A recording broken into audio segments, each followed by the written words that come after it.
शिकारी आएगा, जाल बिछाएगा, लोभ में फंसना नहीं। आप लोगों को भाजपा कार्यालय से ये एजेंडा मिला है कि राहुल सोनिया, भाजपा के लोग हारमोनियम और डबला लेके घूम रहे थे, महंगाई डाइन खाई जाते हैं, तो आप चौक पर निकल के आइए ना, कहिए ना भाजपाइयों को कि माँ का दूध पिया है, तो कहें कि नहीं हम महंगाई डाइन खाई जाते हैं। तबला लेके घूमिए ना, आपको कौन मना कर रहा है? पुलिस घूमने दे रही है? परमिशन दिला दोगे? अरे आप तो जाते रहते हो भाजपा कार्यालय में, आप तो उनके शागिर्द हो, आप हमें कभी बिठा लो डिबेट में। राहुल नंबर दे रहा हूँ, सुने रहे सड़कों पे आ गए आप, तब तो परमिशन नहीं लिया आपने। अरे सुन तो लो यार, सड़कों पे लेट रहे।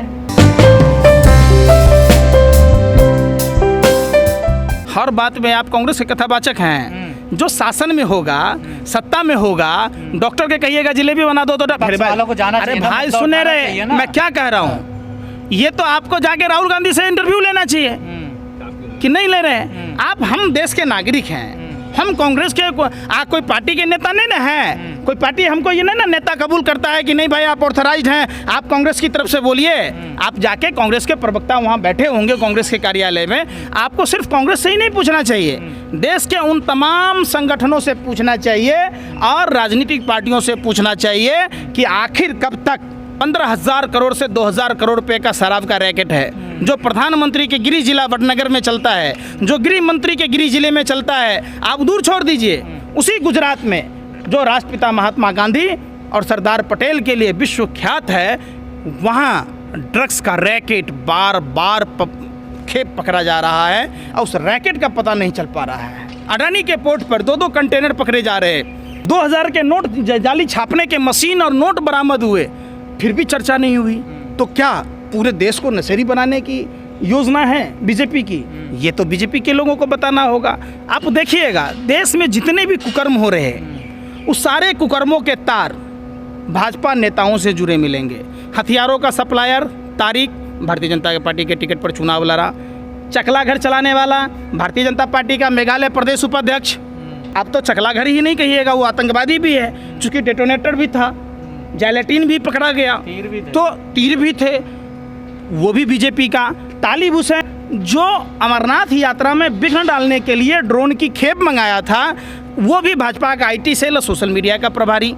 जो उदयपुर की घटना हुई, उसके भी गुलाबचंद कटारिया के साथ संबंध थे। आप देख लीजिए ध्रुव सक्सेना जो अपने टेलीफोन टावर लगाकर भारत की खुफिया जानकारी पाकिस्तान को दे रहा था, वो भी कैलाश विजयवर्गीय का राइट हैंड। तो जितने भी आप देखेंगे, बार देखिएगा फर्जी बार, तो उसमें मिलेगा। राष्ट्रवादी लोग हैं, राष्ट्र हित में काम करते हैं ना। अरे भैया नहीं चाहिए ऐसा राष्ट्रवादी लोग, नहीं चाहिए ऐसे राष्ट्रभक्त लोग। इन्हीं लोगों के कारण तो देश गर्त में चला गया है। आपके कहने से थोड़ा जनता तो कर रही है ना उनको प्यार देके। कौन जनता कह रही है? जो वोट 20 लाख EVM चुनाव आयोग से जो गायब हैं, वो कह रही है। जो चुनाव आयोग अपने वेबसाइट पर 119 लोगों को विजेता घोषित कर 109 लोगों को सर्टिफिकेट दे रही है, वो चुनाव आयोग कह रही है।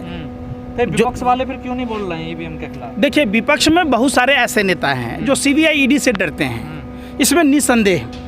तो बोलना, जब हम जैसे आम नागरिक बोल सकते हैं तो वो नेता भी बोल सकते हैं। संसद से निकाल दिया जाता है, कैसे बोलेंगे? सड़क पर तो बोल सकते हैं, हम तो संसद में नहीं हैं, लेकिन सड़क पर बोलने के लिए भी तो आपको पाक साफ होना ज़रूरी है। अब ये बात जो आप हमसे पूछ रहे हैं, अगर काले होते तो भाजपा के लोग कब के हमको जेल में डाल दिए होते, NSA में डालते, UPA में डालते। भाजपा के अंधभक्त तो ऐसे हैं कि आप समझ ही रहे हैं। तो आपको डर लगता है क्या जेल से? डर किस बात का?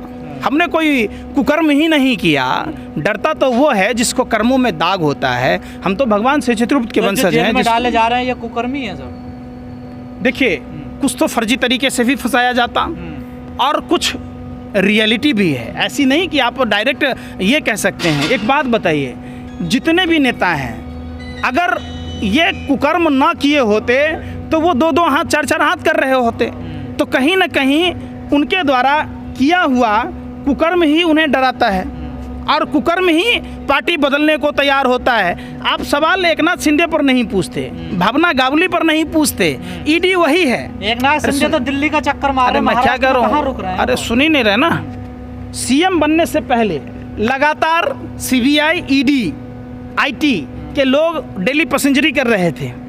अब क्या भावना गावली पर कार्रवाई होगी? क्या एकनाथ शिंदे पर कार्रवाई होगी? क्या येदियुरप्पा पर कार्रवाई होगी? क्या छत्तीसगढ़ के जो पूर्व मुख्यमंत्री रमन सिंह के बेटे और दामाद पर कार्रवाई होगी क्या? नारायण राणे पर कार्रवाई होगी? राहुल गांधी और सोनिया गांधी पर हो रही है ना कार्रवाई, बस इसके अलावा भी कुछ आता है आपको? राहुल गांधी सोनिया गांधी पर हो नहीं रही है? हमारे सुनिए ना, शिकारी आएगा, जाल बिछाएगा, लोभ में फंसना नहीं। आप लोगों को भाजपा कार्यालय से ये एजेंडा मिला है कि राहुल, सोनिया, कांग्रेस, भारत, पाकिस्तान और मुसलमान, इसके अलावा कुछ निकल जाओ। बेरोजगारी की बातें पूछ लिया करो यार। महंगाई पे सरकार चर्चा के लिए तैयार हो गई है संसद में। कहाँ पे? आप लोग ही तैयार नहीं हो रहे? संसद में अगर हमसे रहते चर्चा के लिए तैयार हैं। किससे? तो 57 सांसदों को जेल में क्यों डाला और 27 को निलंबित क्यों किया? चर्चा अगर करना चाहती तो जब भाजपा के लोग हारमोनियम और डबला लेके घूम रहे थे, महंगाई डाइन खाई जाते हैं, तब चौक पर निकल के आइए ना, कहिए ना भाजपाइयों को कि माँ का दूध पिया है, तो कहें कि नहीं हम महंगाई डाइन खाई जाते हैं। तबला लेके घूमिए ना, आपको कौन मना कर रहा है? पुलिस घूमने दे रही है? परमिशन दिला दोगे? अरे आप तो जाते रहते हो भाजपा कार्यालय में, आप तो उनके शागिर्द हो, आप हमें कभी बिठा लो डिबेट में। मैं नंबर दे रहा हूँ, सुने रहे सड़कों पे आ गए आप, तब तो परमिशन नहीं लिया आपने। अरे सुन तो लो यार, सड़कों पे लेट रहे। लोकतंत्र में पहली बार हुआ और आपको भी मोदियाबिंद है, पहली बार ऐसा हुआ कि किसी राष्ट्रीय पार्टी के कार्यालय को सील कर दिया गया, जाने दिया गया। खाओ अपने पत्रकारिता की कसम, ऐसा हुआ या नहीं हुआ? आप क्या एक काम में बाधा डाल लेते, ईडी के कार्रवाई को करने नहीं दे रहे थे आप? अच्छा, हो गया। और आप सही कर रहे थे। अरे आप 2014 से पहले क्या कर रहे थे? सारे जितने हड़ताल हुए निर्भया कांड पर, नॉर्थ ब्लॉक और साउथ ब्लॉक के झंडे फाड़ दिए गए, तो क्या ये झंडे का अपमान नहीं था? ये उसके बाद क्या हुआ? हजारों निर्भया बन गई। तो अगर कोई झंडा लेके वहाँ जाएगा तो कहिएगा ये झंडा का अपमान है, सरकारी काम का विरोध है। अरे भैया गजब काम करते हो यार। बेरोजगारी के लिए क्यों नहीं लेट रहे सड़कों पे कांग्रेस? कौन? कांग्रेस। तो ये जाके कांग्रेस कार्यालय में पूछो ना यार, हमसे क्यों पूछते? डिफेंड तो आप ही कर रहे हो ना राहुल गांधी, सोनिया गांधी। एक मैंने कहने का मतलब है कि आप लोगों की नज़र में कि बीजेपी सरकार का आम नागरिक कोई विरोध ना करे तो आप उसको या तो पाकिस्तानी कह दो या कांग्रेसी कह दो, ये कह के अपना पल्ला झाड़ लो। आप ये कुकुरमुत्ते की तरह आते हैं, बरसाती मेढक की तरह टट्टर करे चले जाते हैं, जिसकी पूछ नहीं होती। कोई कह देगा देश की आज़ादी झूठी है, कोई कह देगा कि शहीदों का अपमान कर देगा। तो जैसे जैसे जितने नीच लोग हैं, जो जितना बड़ा लुच्चा उतना बड़ा उच्चा। देखिए प्रज्ञा ठाकुर ने शहीदों का अपमान किया, उसको भोपाल से टिकट मिला, जीत गई। कंगना रनावत को देख लीजिए, वाई+ सुरक्षा मिल गई। देख लीजिए गिरिराज सिंह को मंत्री बन जाता है। तो इसी कड़ी में भगत सिंह कोश्यारी ये देखा कि कहीं हमारा राज्यपाल का पद जाने वाला तो नहीं, रिन्यूअल नहीं होगा, तो उसने ये कह दिया कि महाराष्ट्र से अगर राजस्थान और गुजरात के लोगों को हटा दिया जाए तो आर्थिक नगरी नहीं रहेगा। और वही कभी देश के महापुरुषों के बारे में भी अपमान किया था, वो आप चर्चा ही नहीं किए। अब चीज पता अरे तो हमको पता ना, तो हम कहाँ कैसे रहे? ज्योतिबा फूले के बारे में उन्होंने जो टिप्पणी किया था, तो भारतीय जनता पार्टी के लोग अगर बेशर्म न होते तो उन पर कार्रवाई किया होता, उनको राज्यपाल पद से बर्खास्त कर दिया होता। तो भाजपा जो है संस्कारहीन लोगों का पार्टी है, जमावरा है, और जो जितना बड़ा लुच्चा भाजपा में उतना बड़ा उच्चा, समझिए यही काम है। महाराष्ट्र में ही नहीं पूरे देश के लोगों को इसका विरोध करना चाहिए।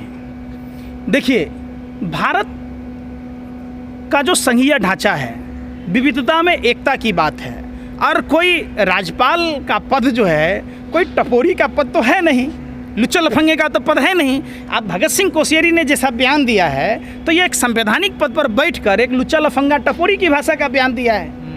भारत में कश्मीर से कन्याकुमारी तब जब एक भारत है, तो उसमें राजस्थान, गुजरात, महाराष्ट्र, बिहार की बात करने वाला राज्यपाल करेगा? इस बेशर्म को भी बुढ़ापे में आंकड़ा देना चाह रहे थे ना। कोई आंकड़ा नहीं होता भाई, आंकड़ा सुनिए ना भाई। बिजनेसमैन गुजरात के जो महाराष्ट्र में ज्यादातर लोग तो गुजरात के ही है ना, महाराष्ट्र में देखिए ना। महाराष्ट्र के लोग अगर गुजरात के लोग राजस्थान के लोग से सामान ना खरीदे तब क्या कहाँ व्यापार करेगा? बिहार के लोग अगर इन लोगों से अगर नहीं करे तो हम भी यही बात कहेंगे कि वो तो गुजराती है नरेंद्र मोदी जी, जो भारत के लुटेरे हैं, तो हम उसका भी विरोध करें। तो फिर आर्थिक राजधानी बम्बई क्यों बनाया? भाई अगर यूपी बिहार के लोग, देश के लोग अगर उस गुजरात के आदमी को वोट ही नहीं देता तो आज गुजरात का गृह मंत्री होता, प्रधानमंत्री होता? आप बताइए ना, ये बेतुका चीजें हैं। देखिए देश में जितने राज्य हैं सब, हम सब एक हैं, भारतीय हैं। बात भारत की होनी चाहिए। आप बात को घुमाया मत करो गुरुजी। ये आप कहो कि भगत सिंह कोश्यारी ने आप भाजपा से इतनी दलाली खा लिए हो कि आपको भाजपा का बुराई, आप तो ऐसे भी सुनो, भाजपा से सांसद रहे, अरे आप तो ऐसे बिलबिला रहे हो, कह रहे भगत सिंह कोश्यारी को, लग रहा है आप जैसे कुत्ता के पूंछ पर किसी ने मिट्टी का तेल डाल दिया हो, कुत्ता बिलबिलाता रहा, उछलता रहे, आप उछल रहे हैं। उछलने का मतलब आपको नहीं है, आप कहो कि राज्यपाल ने गलत किया है गुरुजी, ऐसे देखो है, हाथ जोड़ के पत्रकार हो गुरु, राज्यपाल कोई आपको नहीं ना बना दिया जाएगा, हमको नहीं ना बना दिया जाएगा, एक आम आदमी को नहीं ना बना दिया जाएगा, जो भारतीय जनता पार्टी का लोग होगा उसी को बनाया जाएगा। बिल्कुल निश्चित तौर पर राष्ट्रपति महोदया को उनको बर्खास्त कर देना चाहिए, और ऐसे देशद्रोही लोगों को जो देश में भाषा प्रांत के नाम पर, जाति के नाम पर, धर्म के नाम पर नफरत फैलाता है। भारत एक है, एक था और एक रहेगा। भारत में अलग अलग वेशभूषा, खान पान सब कुछ है, होते हुए भी हम एक हैं। यही भारत की जो खूबसूरती है वो विश्व को प्रभावित करती थी। आज जब से भाजपा के लोग आए हैं तब से ये भारत की खूबसूरती ख़त्म हो गई और हम विश्व में बदनाम होते गए और हम सब हर स्तर पर गिरते चले गए। आप देख लीजिए अमेरिका में कहीं का आदमी कहीं कोई राष्ट्रपति बन जाता है, कोई प्रधानमंत्री बन जाता है, तो देखिए देश कितना अच्छा डेवलप कर रहा है। आप कहिएगा अभी इंग्लैंड की देख लीजिए, ब्रिटेन की बात, तो ये सब जो आप अमेरिका जैसा चाहते हैं देश, बिल्कुल क्यों नहीं हो। जहाँ जो भी लोग हैं, हम ये किसी धर्म का विरोध नहीं कर रहे हैं, सभी धर्म के लोगों को गुरुद्वारों में जाना चाहिए। वहाँ जो मानव सेवा है और धर्म का मूल उद्देश्य है, आप जो दूसरों के साथ व्यवहार वही करें जो अपने साथ अच्छा लगे। अगर आपको अच्छा लगता है तब आप दूसरों के साथ व्यवहार करें। परहित को ही सभी धर्मों ने धर्म माना है। आप जितने भी देखिएगा, चाहे गुरु नानक देव जी को देख लीजिए, मदर टेरेसा को देख लीजिए, प्रभु यीशु मसीह को देख लीजिए, राम को देखिए, बुद्ध को देखिए, जिसको भी देखिए, सब आदमी ने परहित को धर्म माना। आप उस बात को नहीं सीख रहे, इंसान को ही भगवान माना, उस चीज़ को नहीं सीख रहे। तो आप कहाँ आ रहे हैं, अमेरिका में इसकी पूजा नहीं होती, उसका नहीं होता, इसका नहीं होता, ये सब चीज़ें कहने की चीज़ें नहीं होती यहाँ। अरे सुन तो लो यार। तो यही अच्छे चीज़ों की कामना सबकी होती है, समझो बात को। अब क्या है कि भारत में शुरू से भारत विश्वगुरु रहा। अब समझिए, भारत में सभी धर्मों के समावेश की बात हो, बुद्ध के भी सिद्धांत को हम मानते हैं। हम तो उस राज्य से आते हैं जहाँ जिस समय भारत में दो विश्वविद्यालय हुआ करते थे, नालंदा और विक्रमशिला। अब क्या कब रहा भारत में पहला, बिहार में ऑपरेशन की थ्योरी जो है ना, मोतियाबिंद का ऑपरेशन बिहार से हुआ। आप हमको इतने बरगलाइए नहीं। अरे सुन ले मोदी जी ठीक है, मोदी जी पैदा भी नहीं हुए थे उस समय, भागरा नांगल डैम बन गया था। बिल्कुल आपने कहा कि है, था नहीं। जितने पैसे अभी लेके भाग गया उतना ही 7 साल में जो हम बजट पेश करते हुए अभी 8 साल में लेके भाग गया, तो गरीबी नजर आएगी, जाहिर सी बात है। सब दिन से सम्राट जगह रहा है और आज से नहीं, भारत का इतिहास कई माने उससे रहा है। तो आप जब नहीं अगर सम्राट था तो ब्रिटेन यहाँ क्या झक मराने आए थे कि देश लूटने आए थे? जितने विदेशी आक्रांता आए वो लूटने आए थे कि यहाँ कुछ दान करने आए थे? आपको